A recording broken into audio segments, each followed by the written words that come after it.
নমস্কাৰ বন্ধুসকল, সকলোৰে ভালনে? মই আজি ৰাধিকাই আপোনালোকৰ মাজলৈ এটা খুব ইম্পৰ্টেণ্ট টপিকৰ ওপৰত ভিডিঅ'টো লৈ আহিছোঁ। ছাগলীৰ যিটো জাত যোৱা সমস্যা, জাত যোৱা মানে আপোনালোকে গম পাইছে নহয়, ইনব্ৰিডিং। সেই ইনব্ৰিডিং হ'লেনো কি হয়? আমাৰ মানে কি হয়, ফাৰ্মৰ মেইন গুৰি ধৰোঁতা হৈছে ব্ৰিডাৰটো যদি একেটা ব্লাডতে হয় তেতিয়াহ'লে ইনব্ৰিডিং হয়। আৰু ইনব্ৰিডিং হ'লে আমাৰ কি হয়, মই সেইখিনিৰ ওপৰতে আপোনালোকৰ মাজত অৱগত কৰাবলৈ ওলাইছোঁ। গতিকে ইনব্ৰিডিং হ'লে প্ৰথম সমস্যাটো হৈছে ছাগলীটো গ্ৰ' নহয়। ছাগলী সদায় সৰু অকণমানি থাকে। মই আপোনালোকক দেখাম যে ইনব্ৰিডিঙৰ মোৰ বাচ্চা দুটা আছে, তাৰ ভিতৰত মই এটা কেনেকুৱানো ইনব্ৰিডিং হ'লে তাৰ লক্ষণবিলাক দেখাম, সি কেনেকৈ খোজকাঢ়ে, সেইখিনি গোটেইখিনি আপোনালোকক দেখাম। আৰু ইনব্ৰিডিং হ'লে সেই বাচ্চাটো একচুৱেলি ফাৰ্মত নৰখাই ভাল, আৰু সেই বাচ্চাটো ফাৰ্মৰ কাৰণে উপযুক্ত নহয়, ইনব্ৰিডিঙৰ যিটো বাচ্চা।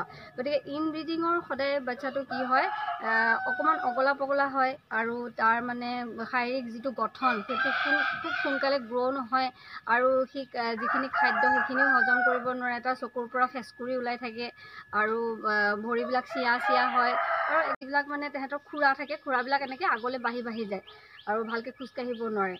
আৰু সি পয়া লগা যিটো সমস্যা, পয়া লগা নিচিনা হয়, আৰু সেই পোৱালিটো কেতিয়াও গ্ৰ' হ'ব নোৱাৰে, আৰু সেই পোৱালিটোৱে পিছৰ যিখিনি প্ৰজন্ম নেক্সট জেনেৰেশ্যন খুব বেয়া আহে, আৰু বাচ্চা দিয়া ক্ষমতাও একচুৱেলি নাথাকে। কিন্তু কোনোবা কাটচিত বাচ্চা দিয়ে যদিও তাৰ গাখীৰৰ পৰিমাণ কম থাকে, আৰু বিভিন্ন সমস্যা হয়, যেনে আপোনাৰ চকুৰ পৰা ফেচকুৰি ওলাই থাকে, আৰু আপোনাৰ মূৰটো অলপ এনেকৈ বেকা বেকিকৈ খোজকাঢ়ে, খোজকাতলবিলাকো বেকা বেকি। আহক মই আপোনাক মোৰ যিটো ইনব্ৰিডিঙৰ যিটো পোৱালি, মই সেইটো আপোনালোকক দেখাবলৈ চেষ্টা কৰিম, আৰু তাৰ যিখিনি আমি কৰিব লাগে, যে ইনব্ৰিডিং নহ'বৰ কাৰণে আমি ফাৰ্মত কি কৰিব লাগে, তাৰ বিষয়ে আপোনালোকক মই বুজাই দিম। এতিয়া বন্ধুসকল, আমি ইনব্ৰিডিং নহ'বৰ কাৰণেও আমি ফাৰ্মত কি কৰিম, আমি অকণমান মোৰ পৰা জানক। আৰু আপোনালোকে প্ৰায়খিনিয়ে জানে বাৰু, তথাপিও মই অকণমান আপোনালোকক শিকাবলৈ প্ৰয়াস কৰিম যে জাত যোৱা যিটো সমস্যা, আগৰ দিনৰ মানুহে কয় যে তোৰ ফাৰ্মখনত জাত গ'ল, গোটেই ছাগলীখিনি বেচি দিয়ে। সেইটো খুব ভুল কথা। ছাগলীখিনি গোটেইখিনি বেচিব নালাগে।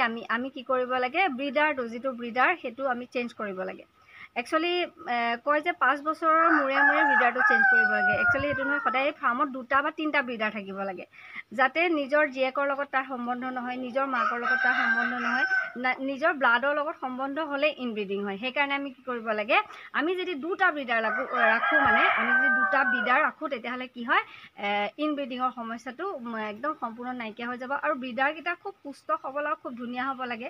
আৰু সেই ব্ৰিডাৰকেইটা মানে আপোনাৰ কি হয়, যদি সুস্থ সবল আৰু খুব ধুনীয়া হয়, আৰু নিজৰ যদি ব্লাডৰ লগত সম্বন্ধ নহয়, তেতিয়াহ'লে ইনব্ৰিডিঙৰ সমস্যাটো আমাৰ ফাৰ্মত নহয়। আৰু ইনব্ৰিডিঙৰ সমস্যা হ'লে আমাৰ ফাৰ্ম কেতিয়াও গ্ৰ' হ'ব নোৱাৰে। আৰু মোৰ যিজনী ইনব্ৰিডিঙৰ আপোনাৰ বাচ্চা, মই সেইজনীক অকণমান আপোনালোকক দেখাবলৈ প্ৰয়াস কৰিম।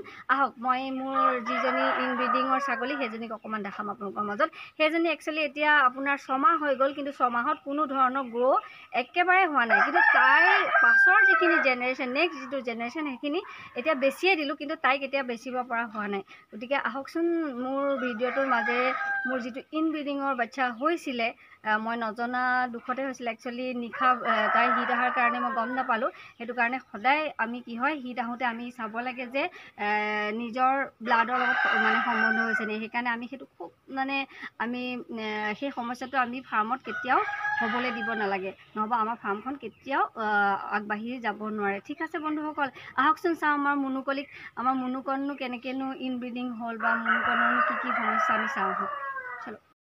অকল এইটো চাওক, ইনব্ৰিডিঙৰ পোৱালি, চকুৰ প্ৰব্লেম তাই, আৰু অকণমান অগলা পগলা মুনু, আৰু মুনুৱে খোজকাঢ়িবলৈ অকণমান অসুবিধা পায়। এতিয়া মুনুক মই সেইটো কাৰণে ইনব্ৰিডিং, সেইকাৰণে মই মুনুক দেখাইছোঁ। লগত আমাৰ চাইনী আছে মুনুৰ লগত ন। মুনুক মই ভিতৰতে থৈ দিওঁ, তাই ভিতৰতে খায় আৰু ভিতৰতে থাকে, কাৰণ বেলেগ ছাগলীয়ে তাই খুচি দিয়ে। বেলেগৰ লগত থাকিলে তাই কেতিয়াবা মৰি থাকিলেহেঁতেন। মুনুৰ সেইটো কাৰণে এই ভৰিকেইটা মই দেখাই দিছোঁ ভালকৈ। সদায় মই তাইক হেকচুদি কাটি তাইৰ নখকেইটা মই কাটি থাকোঁ। ইনব্ৰিডিং হোৱাৰ কাৰণে তাই 6 মাহ হোৱাৰ পাছতো বহা নাই, আৰু তাই অকণমানি হৈ থাকিলে। সেইকাৰণে জাত যোৱা সমস্যাটো হ'লে মানুহে যে কয় আপোনালোকৰ ছাগলীত জাত গৈছে, বেছি দিয়ক, সেইটোৱে সমস্যাটো। গতিকে আমি ইনব্ৰিডিং হ'ব দিব নালাগে, আৰু ইনব্ৰিডিং হোৱাৰ আগতে আমি সেই মতা ছাগলীটো চেঞ্জ কৰি থাকিব লাগে। ধন্যবাদ বন্ধুসকল, এইখিনিকে কৈ মোৰ ভিডিঅ'টো সামৰণি মাৰিলোঁ।